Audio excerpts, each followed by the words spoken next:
Assalamualaikum warahmatullahi wabarakatuh. Baiklah, sebelumnya kami mengucapkan terima kasih kepada Bapak dosen pengampu yang telah memberikan kelompok kami kesempatan untuk presentasi di pertemuan kali ini. Perkenalkan, saya Aisyah Zuhro dan rekan saya Fariha Devi Isna. Yang pada kesempatan kali ini kami akan membahas materi tentang unsur, perkembangan, dan klasifikasi cerita anak. Adapun unsur-unsur pembentuk cerita yang meliputi tema, amanat, plot atau alur, penokohan, latar atau setting, dan pusat pengisahan atau sudut pandang atau point of view. Untuk penjelasan selanjutnya akan disampaikan oleh rekan saya, Fariha Devi Isna. Kepadanya dipersilahkan. Baik, terima kasih. 1. Tema. Tema merupakan suatu gagasan atau ide sentral yang menjadi pangkal tolak penyusunan cerita pendek dan sekaligus menjadi sasaran cerita pendek tersebut. 2. Amanat. Amanat yaitu pesan tertentu yang ingin disampaikan kepada pembaca. Penyampaian amanat dapat dilakukan secara eksplisit maupun implisit. 3. Plot atau alur. Plot atau alur yaitu sambung-sinambungnya peristiwa berdasarkan hukum sebab akibat. Alur tidak hanya mengemukakan apa yang terjadi, akan tetapi yang lebih penting yaitu menjelaskan bagaimana hal itu terjadi. Macam-macam alur yaitu ada 8. 1. Alur maju atau progresif. 2. Sorot balik atau regresif. 3. Alur campuran. 4. Alur erat. 5. Alur longgar. 6. Alur tunggal. 7. Alur ganda. 8. Alur menanjak. 4. Penokohan. Penokohan yaitu sifat-sifat tokoh itu digambarkan dalam cerita oleh pengarang. Untuk menggambarkan tokoh-tokoh suatu cerita dapat menggunakan 2 metode yaitu 1. Metode analitik, 2. Metode dramatik. 5. Latar atau setting. Latar atau setting meliputi beberapa hal yakni ada 3. Yang pertama, latar tempat, yaitu gambaran tempat atau lokasi terjadinya peristiwa dalam cerita. Yang kedua, latar waktu, yaitu seluruh rentangan atau jangkauan waktu yang digunakan dalam cerita. Yang ketiga, latar suasana, yaitu suasana sekeliling saat terjadinya peristiwa yang menjadi pengiring atau latar belakang kejadian penting. 6. Pusat pengisahan atau sudut pandang point of view. Pusat pengisahan yaitu cara pengarang menempatkan dirinya terhadap cerita. Dari sudut mana pengarang memandang ceritanya.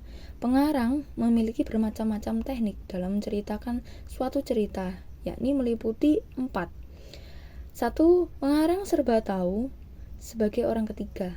Dalam hal ini, pengarang menggunakan kata dia untuk tokoh utama. 2. Pengarang turut serta mengambil bagian dalam cerita. Dalam hal ini, pengarang menggunakan kata aku sebagai tokoh utama. Yang ketiga, pengarang sebagai peninjau, pemerhati, dan pengamat. Dalam teknik ini, pengarang hanya sebagai pengamat, seolah-olah tidak mengetahui jalan pikiran tokohnya. Yang keempat, campuran, yaitu campuran dari ketiga cara di atas. B. Klasifikasi cerita anak. Cerita anak meliputi 7. 1. Buku gambar. 2. Cerita rakyat. 3. Fiksi sejarah. 4. Fiksi realistik. 5. Fiksi ilmiah. 6. Cerita fantasi. 7. Biografi. 1. Buku gambar. Kurinan mengemukakan bahwa books that tell a story through combination of text and illustration are commonly called picture books. Ditinjau dari sisinya, buku gambar juga banyak diartikan sebagai buku berisi cerita untuk anak-anak yang digarap melalui pemanfaatan tulisan dan gambar. Bagi anak-anak, memberikan gambaran tentang sesuatu yang jelas maka akan membangkitkan pengalaman keindahan secara kreatif. Untuk 2, cerita rakyat akan dijelaskan oleh Mbak Aisyah. Silahkan, terima kasih. Baiklah, untuk klasifikasi cerita anak yang selanjutnya adalah cerita rakyat. Cerita rakyat merupakan the body of literature atau bangun cerita sastra yang bersifat anonim. diturunkan dari generasi yang satu ke generasi yang lain secara lisan, sehingga akan mengalami sejumlah variasi meskipun bangun cerita dasarnya tidak berubah. Menurut Jung, salah satu ahli bidang psikologi, folklore merupakan cermin kumpulan dunia bawah sadar yang menggambarkan impian, harapan, fantasi, lamunan, ataupun visi suatu kelompok masyarakat. Menurut Nugi Antoro, cerita rakyat bisa dibagi-bagi menjadi sejumlah jenis, meliputi 1. Fabel. Fabel merupakan cerita yang dengan pelaku binatang yang di dalamnya memuat ajaran tertentu. 2. Dongeng merupakan cerita rakyat yang penyampaiannya lazimnya diawali dengan penggunaan ungkapan pada zaman dahulu kala. 3. Legenda.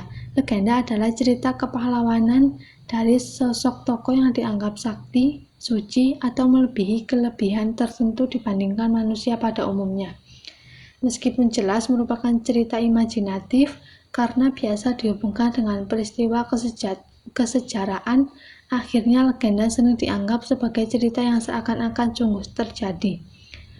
Yang keempat, mit.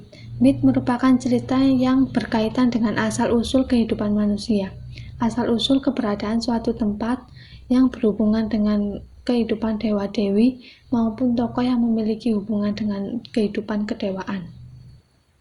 Yang ketiga, fiksi sejarah. Fiksi sejarah merupakan cerita yang isinya memanfaatkan peristiwa kesejarahan yang dibaurkan dengan cerita fiksi. Sementara dalam kehidupan masyarakat, cerita fiksi yang batasannya dengan cerita rakyat sulit diterapkan. Yang keempat, fiksi realistik.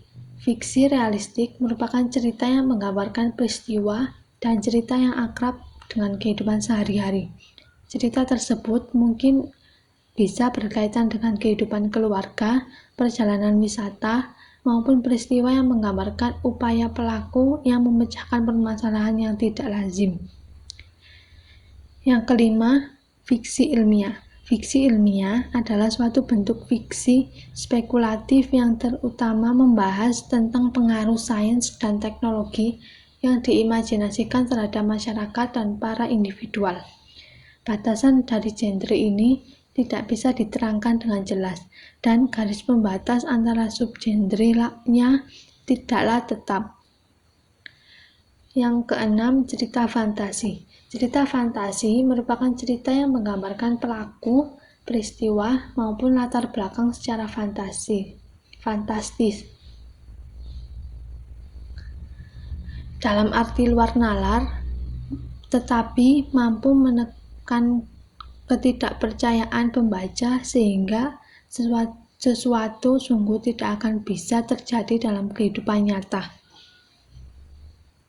Yang terakhir, yaitu biografi. Biografi merupakan cerita yang memuat informasi tentang kehidupan seorang secara hidup dan menarik. Penulisan biografi yang baik didasarkan dengan tingkat pengalaman dan pengetahuan penulis berkenaan dengan biografi yang ditulisnya. Lebih dari itu, dalam penilaian biografi sebaiknya penulis mendasarkan pada hasil penelitian. Sekian tadi penyampaian materi dari kelompok kami.